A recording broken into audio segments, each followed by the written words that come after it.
Hi everyone, welcome to Module 3. We're looking at literacy screenings and disorders in this module. So the first thing that you'll want to do this week is in Blackboard, you will have a quiz, and I will show you. It says Modules 1 and 2 quiz. There are just 4 or 5 questions, so I've given you a 30-minute time limit, and you do have to complete it in one setting. So please be sure that you are ready to sit down and get going so that you can finish your quiz in your amount of time. After you've finished your quiz, you're ready to start with this week's content. We are going to be talking about language and literacy disorders. And so just to give you a little bit of background, language and literacy disorders are somewhat distinguishable.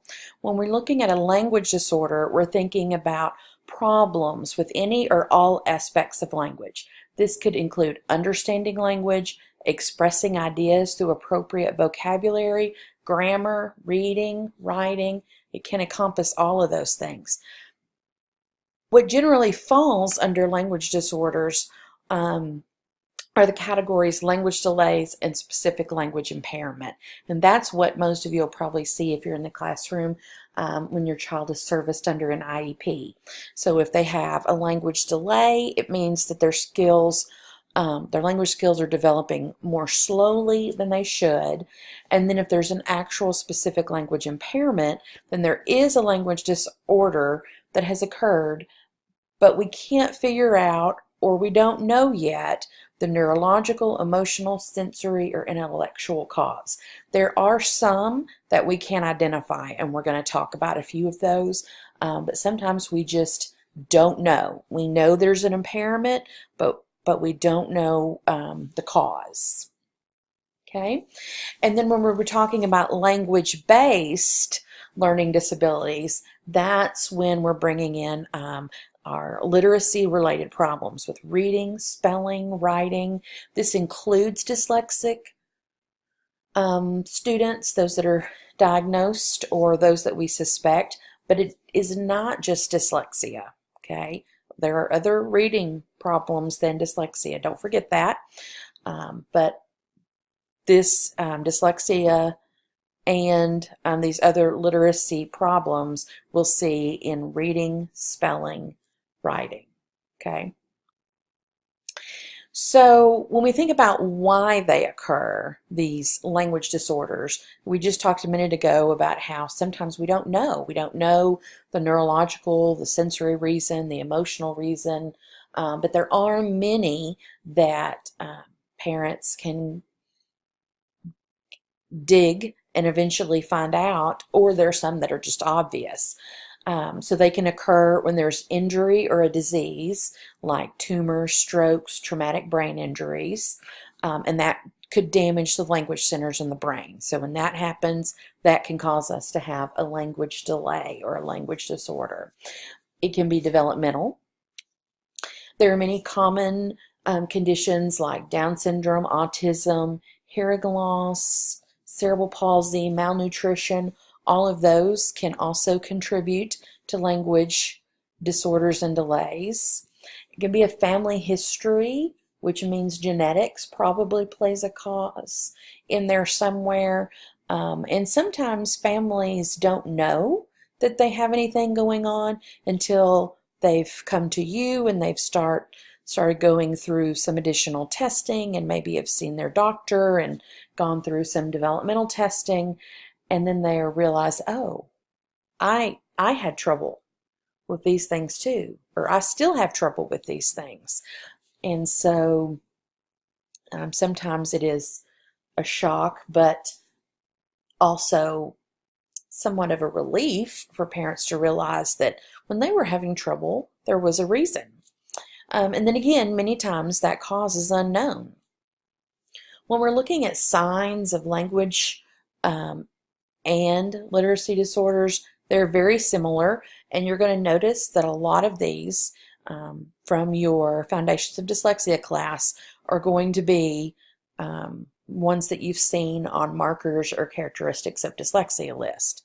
So these are going to be our kiddos that begin talking late, They have trouble giving or following instructions. That's a really big one for me because so many times as teachers, adults, humans, we want to go to, why aren't you listening to me?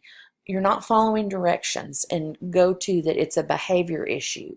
And that can be an indicator of so many language issues that warrants being looked at and not just sweeping it to the side as a behavioral concern. They have difficulty pointing to or naming pictures, problems understanding or telling stories. They may have problems with age-appropriate humor. That's like we talked about in the last module with pragmatics. They have difficulty with abstract concepts, figures of speech. So that really pulls in those pragmatic aspects of language. A lot of times they have a limited vocabulary. They could use nonspecific words alike, like thing, nonspecific words a lot, like things or stuff. They struggle to understand multi-meaning words. They have problems with pronouns, plurals, verb tenses, and other parts of grammar. They might mix up their tenses when they're speaking. And then back to our oral language discussion in Module 2, they can have difficulty with social skills, like staying on topic, taking turns. You'll see that some of these you can really pull out and see, okay, that's when I've had a child in my room that's had autism, I've seen the difficulties with social skills and age-appropriate humor and figures of speech. I know those kind of stick out to me the most. This isn't the whole list. I'm going to show you some more. And it doesn't mean that just because you have a couple of these on this list that you have a language or a literacy delay. It just means that if you start ticking off enough of these boxes, that we need to dig a little deeper. We need to do some screening. We need to do some assessing to see if we can figure out if there is a problem so that we can intervene as early as possible. These kiddos may be less talkative to their peers. They may mix up orders of letters in words when reading or writing. That is not all dyslexia is, and those of you in or having had the foundations class know that. They have difficulty learning letters or sounds that go with the letters. They can even have problems with math and telling time. They don't hold books the right way, or they have trouble looking at the pictures and following the words and knowing when to turn the pages. They have difficulties learning songs. They have trouble remembering and repeating strings of numbers, letters, or words. I can't tell you how many kiddos over my career that I saw in teaching 3rd and 4th grade that didn't know their phone number. Now, sometimes it was because they were transient. And, you know, if you moved as much as these poor little babies did, you might not know your phone number or your address. But sometimes when they have a difficulty with that, it's a big sign of an underlying problem. They have problems breaking down words into sounds, letters, and syllables. Okay? The one key thing is that children with language disorders will almost always have difficulty with phonological awareness, which we know is a vital part in early reading. So if we can do some assessing early on with phonological awareness and figure out where our students are, where the gaps are, where we need to fill in those holes, where we need to scaffold them from, we've got half the battle there. Working memory is also often a difficulty with them, which means that they have trouble holding newly learned information. They hold it long enough, maybe to remember it, but not long enough to manipulate it meaningfully and to eventually move it into their long term. So when we think about reading disorders, we've talked about language disorders, which is what we just talked about. Reading disorders really falls into two distinct categories. Either they have a reading disorder, dyslexia, which means their oral language is pretty good, their comprehension is good if they can listen or have had modifications or a text that is easily decodable for them. These kiddos, their problem is they have difficulty with phonological awareness, phonological working memory, so they have trouble with that basic sound letter link, which is necessary for them to be able to decode when learning new words. And so you'll see these kids many times, even when they learn how to decode, it will be decoding every single word and be so slow. They have difficulty getting to that automaticity, okay, that we want our readers to get to. So your true dyslexics don't have comprehension difficulties. The comprehension is a secondary problem because of their difficulties with decoding. And then all the others fall into the reading comprehension difficulty basket. And so this means they can decode, they can read fluently, which often masks their reading ability. I've had students come through and have tested kids and have said, oh, they read great. They read really fast and didn't have any problems, but they couldn't answer any of the comprehension questions. So I asked them to step back. Does that mean that they're reading? No. They're calling words, okay? Reading is decoding and getting meaning, okay? So that's our two distinct categories when we're looking at reading disorders. I have a link here for you to my drive. I like this chart, which I think would be helpful for you, this learning reading difficulty guide. So you can see on the left we have phonological awareness, grammar, vocabulary, semantics, working memory, and processing. And then at the top, we're looking at language disorders, dyslexia, or reading comprehension difficulty. And we can kind of match up and see where each of those columns will fit with those skills. So I think that's a good reference for you. And somewhere, there it is. Okay. And this is the one that I like a whole lot. If you have been through letters training and you have learned the simple model of reading, I really, really, really love that they pull out just this, I am not a math person, axis. We have 4 quadrants. I got that part. And we look at to see where our kids fit. This can help us with grouping, but it can also help us to identify our kids that are struggling, okay? So if we have kids up here in this quadrant, they have good word recognition, they have good language comprehension. Are we worried about those kiddos? No, they are doing well in both of their areas. So these are our kids that are doing exactly what they're supposed to be doing. So they need just regular classroom instruction to keep them progressing forward. When we move into this quadrant, we've got good word recognition, but then we have problems with language comprehension. Okay, so if we can recognize and decode words, but we can't comprehend, what's the issue here? You should have said those are the ones that fall into the reading comprehension difficulty bucket, like we just talked about. If we have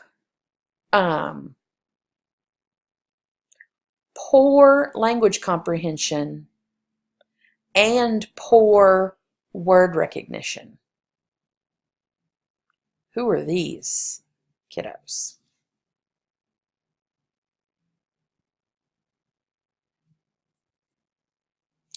more than likely, this is going to be where your dyslexics fall, simply because if you have difficulties with word recognition and you have difficulties decoding, that impairs your fluency. And between difficulties decoding and difficulty with fluency, your comprehension will suffer. Okay? If it was word recognition and oral comprehension, then we might look at that a little bit differently. But this impacts this. And so then we have our kiddos up here that are good with language comprehension, but they are poor word recognizers. Okay? So who fits here?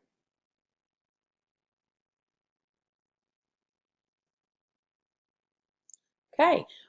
These are our kiddos that need help with, they have a language issue. They need help with decoding. This could, again, your dyslexics could fall here. Okay. They can have learned such great compensatory strategies that even though they're poor decoders and poor with fluency, they have manage to work through that and it doesn't impair their comprehension. You do not see this very often. Usually what you're going to see is if the word recognition here is poor, and then they're dyslexic, if we have a good language comprehension here, it's going to be in orally. Okay, but I really like that 4-quadrant thing for you to refer to and to think about. It doesn't want to go. Okay. And we are already at the homework portion. So what you're going to do this week, and I am going to give you 2 weeks to do this, so it's not due this Sunday, but the next Sunday. I want you to choose a student, and I want you to do a screener on one of your students. Now let me show you in Blackboard what I mean when I'm talking about screeners. We're just looking at the really basic level of if we're screening kids for issues, possibly even dyslexia. So the state of Arkansas says that what we can use as a screener is DIBELS, the Developmental Spelling Assessment, and the Arkansas RAIN. Okay, I have all 3 of these here for you, complete with directions. DIBELS has videos to go along with it. I do not have videos for DSA or Arkansas RAN. So if you are having trouble with those from the instructions and you need some more help with that, I can come back on and make another video to help you through that. So this could be a screener. DIBELS, DSA, Arkansas RAN. That covers all areas. The Pro PA is one that I love, love, love, love, love. It's an app for iPads. It is a little bit pricey. It's $30, but for that $30, it's not a yearly fee. It's one time. And someone told me it was down to like 24 or even 21 at one point, so you might catch it on sale. But this is a fantastic app that you can use every single year for every single one of your students. And it goes through all of the elements of phonological awareness where you can assess your children using this app. And then it gives you a printout report complete with charts and graphs that you could just hand to a parent or hand to your RTI team or to your testing team. So if you can, I strongly, strongly, strongly recommend that one as the one for you to get and explore. I think it's fantastic. I've had them look at it at the Department of Ed and they love it. They just don't want to pick one that has, dollars attached to it because, not every classroom, not every school can afford this, but maybe your school has funds that you could use. to purchase this. It is a great, great app. The other thing that you can do is get a subscription to readingatoz.com, and this is the link here. You can click on assessments and then click on phonological awareness, and there is a short assessment for each area of phonological awareness that you can download and print. Reading A to Z does require a subscription. If you don't have one and you decide that you want to go this route, please let me know and I'll take care of. I can help you with that. I have a subscription there and can help. The other thing that I wanted to tell you, those are just 3 options. You can do this trio that the state recommends, DIBELS, DSA, and RAN, or you could do ProPA, which is the app, or you could go on to Reading A to Z. Those are 3 examples I'm just throwing out there for you. They're probably 3 of my favorites and the go-tos that I have. But you all, many of you are in schools and teaching, and you may have a process that you already do for screening. So if you do, I would ask, I've given you a link here, and I would ask that you upload a screener, a blank one, that you have used or that's been shared with you that you think looks great, that you would like to share with us.